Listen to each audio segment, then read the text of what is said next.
Hi, welcome back to another episode of Coldstream Rod Shop. I'm Derek Fraser. In this week's video, we're going to carry on working on the 35 pickup box. Might have called it a cab on last week's episode, but anyways, we're working on the pickup box. One of the things I want to do, which I want to do this week that I couldn't get done last week, was actually make the back section. I have a piece of metal all cut out for it. We've got the original here, so the plan is right now to lay out all these folds and these beads on this piece of metal. We are going to pre-stretch all of these lines. Now, when I did the truck bed sides, I couldn't pre-stretch them. It was more a physical thing. We couldn't get it in enough room to get it into the English wheel. But it's always a good idea when you're bead rolling and stuff like that to pre-stretch the metal. When you're pre-stretching it, the metal kind of distorts a bit, and then when you run the beads onto it, it typically will flatten right out. So I'll try and show you all those steps along the way. I'll do the layout first, we'll pre-stretch, and then we'll go on the old Franken roller here, and we're going to lay some beads. So follow along. Oh, and hopefully we'll do something on the Camera Ladies 32 Roadster this week. Not sure what, but something. Follow along. So tonight we're back out in the garage and we are going to make a new one of those for the 35 bed. It's bent up pretty good, but I can get a good enough dimensions off of it. We don't have as wide of a bead as what the original is, but the owner says he's perfectly fine with that. He likes what we did on the 32 pickup. It's going to be a bit of a smaller bead, but nevertheless have the same effect. So right now I took the dimensions off of this panel and I put them on a piece of 18 gauge. Now, I think the originals were 16 gauge. The best we can do is 18 gauge here. But again, if it's brand new, put together, this thing's never going to see a whole lot of weight. She'll be nice and straight. Should be able to run some crisp beads onto it. So what I've done, I've laid everything out, allowed for the 3/4 inch tabs here to be bent up all the way around, including up around the corner. Now these are kitty cornered like that on the originals. I'm not cheating here. They're actually cut in like that. And then we'll trim them up at the top. Across the top, we'll be welding on a piece of 3/4 inch square tubing. But for now, the point of this exercise is to make the layout on the piece of sheet metal, lay where the beads are going to be. I always take a pencil and put a T across here, so as I go past the rollers, I can see where the end is, versus like you feed it in and it's like, am I as far as I need to go? By having a piece of pencil drawn out perpendicular to where the end of it, I know where I can stop with the rollers. So what we're going to do next, I'm going to take that, we're going to go on the English wheel and we're going to pre-stretch everywhere where you see the black lines. Probably going to go a little on the aggressive side, maybe 10, 15 rolls back and forth nice and tight until I see a bit of a stretch. The panel's going to buckle quite a bit. It's the same process that we did when we made the floor pans for the 32.5 window. I pre-stretched all those lines out. The panel warped a lot when you pre-stretched it, but as soon as I put the beads into it, everything crisps up. I know I'm repeating myself, but it's worth doing if you can. So off to the English wheel next.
So hopefully you can see from that quick time lapse, I took a relatively high crown on the English wheel there because I wanted actually to stretch a lot of the metal along these black lines. You can't see it too much there, but I mean the panel is no longer flat. Like it's got a definite crown to it where I've stretched the metal over all the black lines. Probably went over it 20 times over each one, back and forth, tried to make it wide enough to allow for where I put the beads into it. So what I'll do now is I'm going to set up the bead roller and put the largest bead that I have into it, and then we'll roll the beads on this and it should actually flatten it back down again.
the back panel, pretty much done.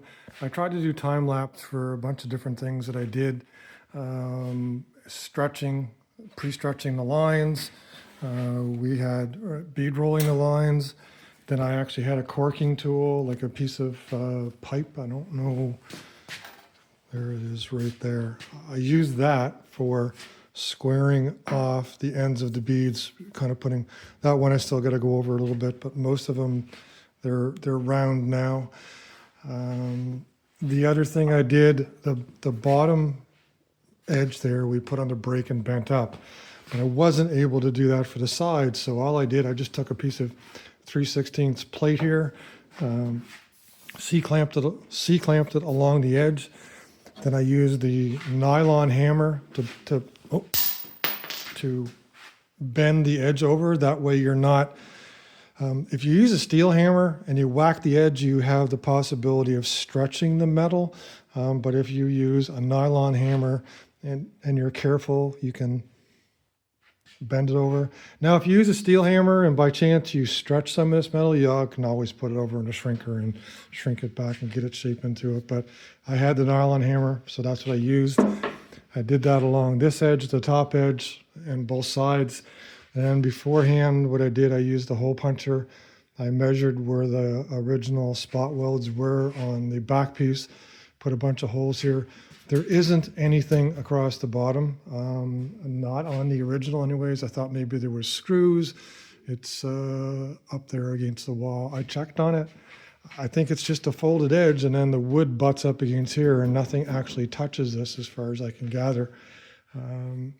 Now, what I'm going to have to do, I'm going to have to trim this edge a little bit because we're going to be welding a piece of 3/4 inch tubing across the top of that to give it square. But we're basically at the stage now where I'm going to take this and I'm going to start trial fitting it on the pickup bed. So this morning back out in the shop again, what the goal was today was to fit the back panel on the pickup bed, make sure that I made my measurements correct, that I didn't have to adjust anything else. So initially what I did, I attached the back panel with a bunch of vice grips, some C-clamps and stuff like that, got it in place. Then I went and dug out my clecos. I drilled some 5/32 holes, put them in place because everything kind of looked as though it was fitting properly. Made sure I got the right width and all that kind of fun stuff. There is a couple of adjustments I'm going to have to make. And it's not really because I did anything wrong, it's just because you know, with the old stuff, some stuff cut. So what I'm trying to focus on right here is down there, there's a little tab that comes out that I've got these 1/4 inch holes here. There would be some studs or some rivets that would go through. It looks as though that tab is pushed too far this way. So that's kind of one thing I've got to fix. So it's a good thing we kind of mocked everything up. So I also had to go down to my wood shop and borrow some clamps. You can never have enough clamps. Infinite sizes, infinite shapes. It doesn't matter. You never seem to have enough or the right shape. But I borrowed these F clamps from the shop to hold things in place on the side. I've made the marks along the inside of where kind of I'm going to have to put the spot welds in order to weld this panel onto that subframe because we're going to tack it in place. And it looks as though, even though this side is kind of pushed out a little bit, it's actually pulling on this side, which is perfect. That means that I've got it to the right shape. You can see a little bit of a wowing right there. So if I can fix that, I can then pull it this way, we'll get everything straight. The next thing I wanted to work on that, I'm just catching it up to where my thought processes are, is that I want to get the stake pockets, make sure that they fit here, make sure that they're the right size and shape. So what's happened is the stake pockets are reproduction ones and they're not bad, but if you can see here, they're not square. So I've straightened the first one out here, just basically put it over on the vise and then spread these parts apart. So this one right now, it's the right width. It's 2 inches ID, and it will now fit on there like we want it to. So I will have to tweak the top here because it's not bent to the right shape. And then what we'll do is we'll punch a bunch of holes with the, I've got a little an air tool that punches holes in the flanges here. So we'll punch the holes in the flanges, we'll dress this up a little bit, bend that top, and then kind of get that set up in place there. And so that we can hold that and make sure we've got things square in the back as well. So everything's going well. Like I said, got a couple little tweaks to do, but we're going to continue kind of mocking it up before we weld anything in place. So this may not look any different than it did a couple seconds ago, but this is 2.5 hours later. Took both side panels off. Drilled holes along the side where we're going to do the spot welds. Right there, you can see them all along there where I'm going to put welds into the subframe. The stake pockets, I've put those on and squared them up. They're kind of cleaned up. I had to grind or sand all of the epoxy primer away where I'm going to put the spot welds, so there's holes in there. Right now, we've got the stake pockets squared up to the back of the box here, and then I've used Clecos, as you can see here, all the way around. I kind of like these ones that they look like that, because you can actually put them in and pull things tight versus the little ones here. These are good if you've got things tight together, and then you can just if I can get one in there. No, I'm not going to. Yeah, they only go a short distance in. So if you're trying, and then they don't put a tremendous amount of pressure on two panels trying to pull them together. But with this type here, you can put them in, and then you can use the wing nut there, and then pull things in tight. So we've got that all the way around. I'm probably going to see if I can get a few more clamps just to tighten things up, and then I may take the tailgate and just do a sanity check on that to see if it's still the right size. I can't see why it won't be. It's kind of coming together the way that we did the 32 pickup box. This is quite similar to it. So at this stage, I am pretty much ready to start doing some they're not spot welds, but I think there's a proper name for it. We're going to weld those holes up. They're not spot welds. They're going to make them look like spot welds, but there's a technical term for it right now that kind of eludes me. Someone's going to put it in the comments. But we're going to weld all those holes up and get the sheet metal welded to the subframe, and then start squaring it up more. But it's coming along nicely. I'm quite happy with it. It's nice and square. It looks the way it's supposed to look. So here it's the next day again, and I am going to show you a similar view that looks exactly as it did a couple seconds ago. However, the difference being is that now I've welded all of the plug welds. They're not spot welds, but they're actually called plug welds. I remembered that after I did the last little video. So we've got all the plug welds done along the side, across the bottom, got the stake pockets done on the back. Everything is nice and square now. I've got to walk around the ATV here to show you some more. What I did is I did 4 plug welds at the bottom of the stake pockets to keep everything square in the back. Originally there would be 4 rivets all the way around. So quite happy with everything right now. It's really stiffened up. You can see it's pretty straight all on its own, which is kind of what I expected to do. That's what happened last time.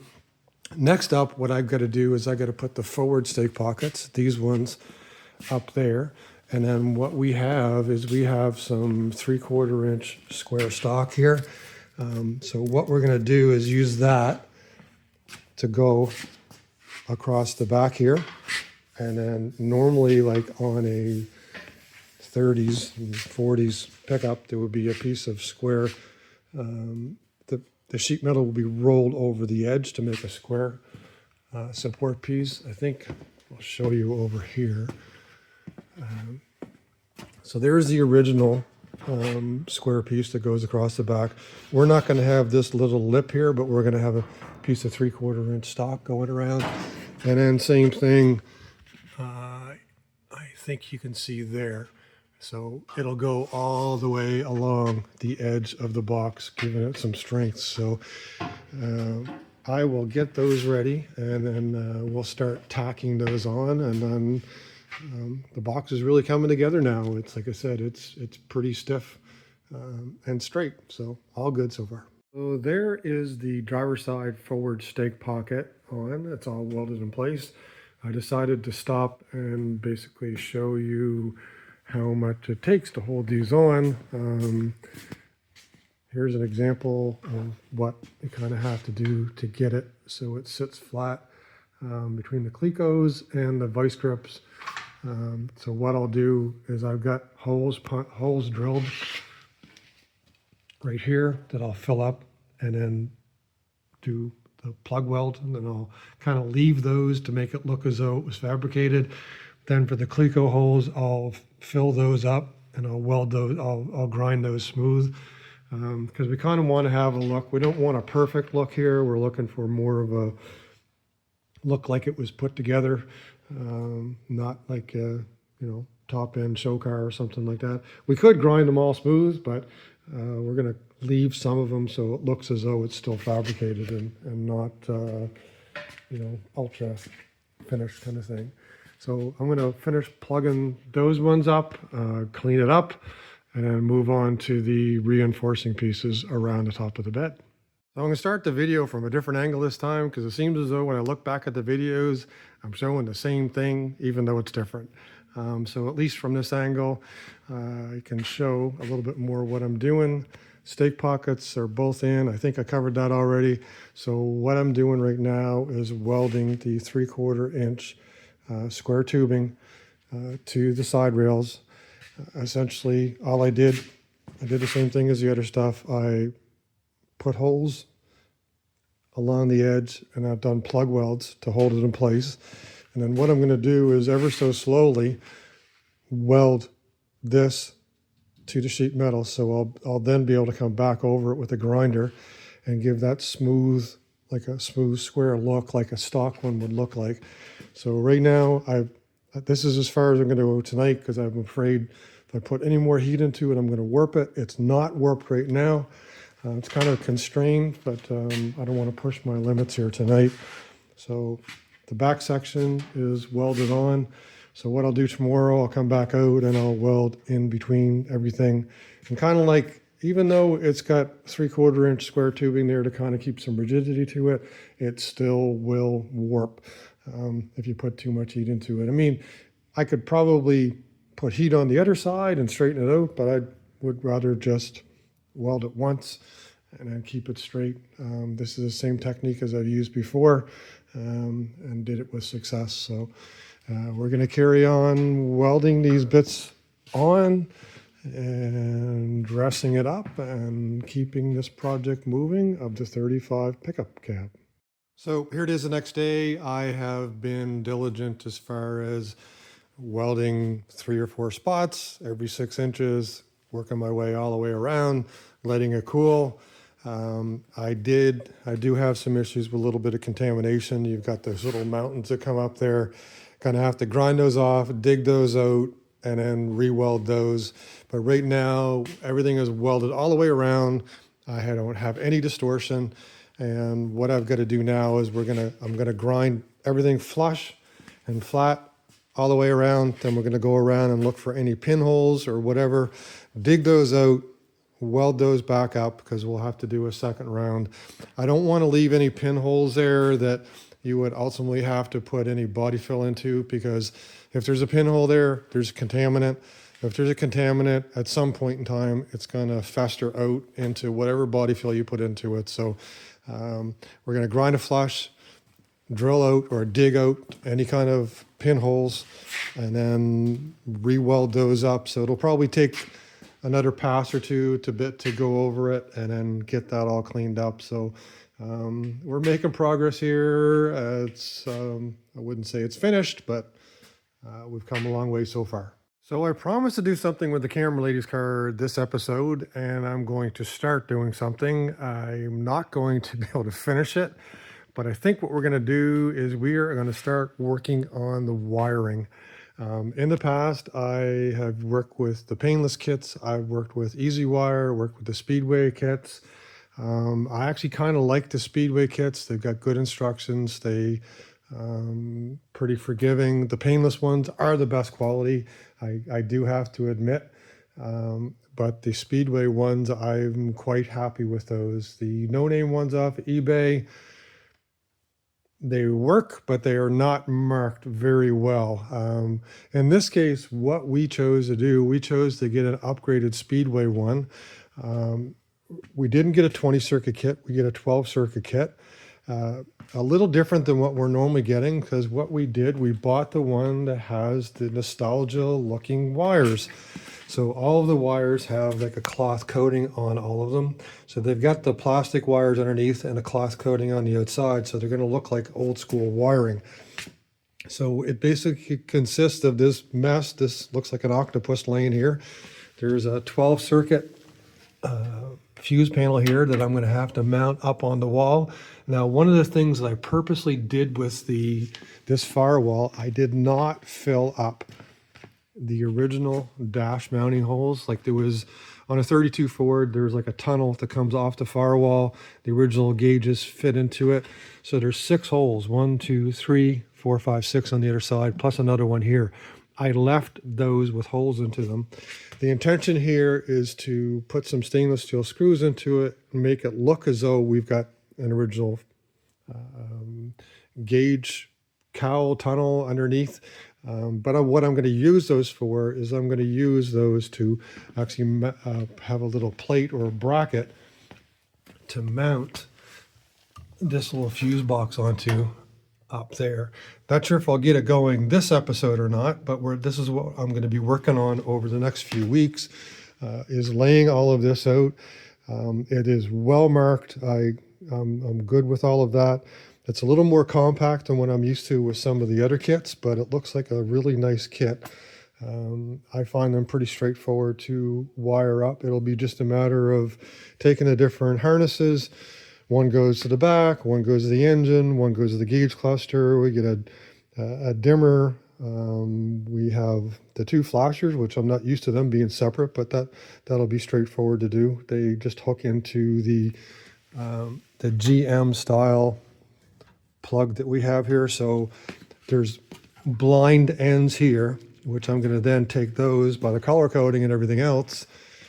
And inside of the kit, there's actually the female connector that we're going to hook those up to. I've done that before. And it's basically laid out here, and the instructions are pretty straightforward. So what I'll do is, as I get each thing hooked up, I will show you what we've got, and as we go, and talk about any issues we have. But this is the next thing we're working on, the Camera Ladies Roadster. So we had to do a little cleanup in the shop after the grinding process. Got dust everywhere from the grinding wheel and everything else. But right now, the welds now along the top are all dressed up and rounded over. Really didn't have to go fill up any pinholes, so to speak. Turned out quite well. The places where I had a little contamination, I had gone over those anyways with more weld underneath. So when I dressed it all down, there were no pinholes. So kind of lucky. That usually isn't the way that it happens. So right now it's looking pretty good, still nice and straight, dressed up. Ultimately, this is going to get a little bit of high build primer and probably a skim of body fill to make sure everything's nice and straight. But that's as good as it gets as far as this shop goes. Next up, what I want to do is fabricate the hinges for the tailgate. Now, this is the original one. It's basically made up of, looks like 1/8 wall flat bar. So probably what I'm going to do is make up 6 tabs like this, and then 3 plates. Then I'm going to run a piece of 1/2-inch bar through the center of it, and then weld the tabs to these. I'll show you what I mean after I make it all up. but that's the next one up. So once they're all made up, there'll be like carriage bolts that will go through here, through these 2 points straight through. So this point here is basically here. So there'll be one of those here, there, and there on the tailgate. We'll drill straight through, and that's what actually locks this mounting block of wood in place. Because right now it just kind of slides up and down. Once those bolts are in place, it actually gives it the rigidity for the mounting blocks. So anyway, again, we'll cut those out, start welding them together, and then drill the holes here in the tailgate section. So tonight's project is to try and make these hinges, just as I said earlier. What I've come up with is I've cut some pieces out of 3/16 plate.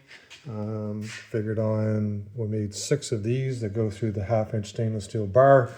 And then I made these 2 brackets that will go and actually bolt to the back of the box. So right now what I've geared up is I've got some clamped here. What I'm going to do is I'm going to tack them there in all 4 corners. I'll use this other piece here to make sure that we stay parallel. The width is just right here for checking it on the tailgate, so we're good there. I just want to make sure that they're all lined up, and when I weld them, they're going to fit kind of all aligned through the bar. So going to weld them all kind of in place at the same time. That way, well, not at the same time, but I'll do one, do the next one, and keep them on the bar while I weld the plates. That way, hopefully we'll have 3 of them all the same. So showing you in a couple seconds after I weld them up. So there are the hinges. Had enough time to weld them up, get them straight, and then mount them on the tailgate with the 1/2-inch stainless rod onto it. Not going to have enough time to actually put it on the box this week. Running out of time here to give time for the camera lady to make a video for this week. So, but still lots more to do. We'll get this mounted on the box next week, and we'll work on a few other things. But that's it for this week. Mostly it was a 35 box that we worked on. We introduced doing the wiring on the camera lady's Roadster, and I'll have to get onto that this week. But mostly it was weld and grind and put together and square stuff up to move this along. There's still more to do, so there'll be 1 or 2 more episodes on this. So anyways, that's it for this week at Coldstream Rod Shop. Hopefully you enjoyed. Please like, share, tag, and subscribe, and come on back next week and see what we're up to.